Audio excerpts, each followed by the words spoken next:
श्री श्री 108 श्री श्री दुर्गा पूजा हाम्रो लाहानमा राम्रै तरिकाले हुन गइरहेको छ र तपाईहरु हेर्न सक्नुहुन्छ। आज बिहान 5 बजेदेखि लिएर अहिलेसम्म भिड कतिको छ तपाईहरुलाई म भित्र गएर हेराउने छु।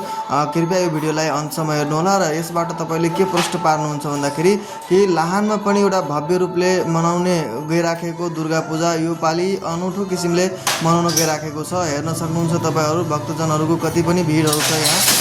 यति मात्रै हैन, हाम्रो तपाईहरुलाई यो भिडियोबाट त्यो पनि म जानकारी गराउन चाहे। भोलि पञ्चमी हो र पञ्चमीको दिन केही खास हुन्छ, त्यसकारणले गर्दा हामी यहाँ आएको छौँ र भोलि तपाईहरुले सबैजना आउनुहुनेछ। यहाँ हाम्रो विद्यार्थीहरु पनि आइसकेका छन् पूजा गर्नको लागि र त्यति मात्रै हैन, हामी पनि यहाँ संलग्न भएका छौँ र तपाईहरु पनि आउनुहुनेछ र भोलि सबैजना यहाँ दुर्गा मन्दिरमा आएर कृपया पूजा गरिदिनु हुनको लागि हामी यही भिडियोको साथ तपाईहरुलाई निमन्त्रणा गर्दैछौँ। यदि तपाई बाहिर हुनुहुन्छ भने पनि यदि भोलि आउनुहुन्छ भने तपाईको मन्नत पनि माता रानीले पूरा गर्नेछ भन्ने विश्वास छ। जय माताजी, जय माता रानी, जय।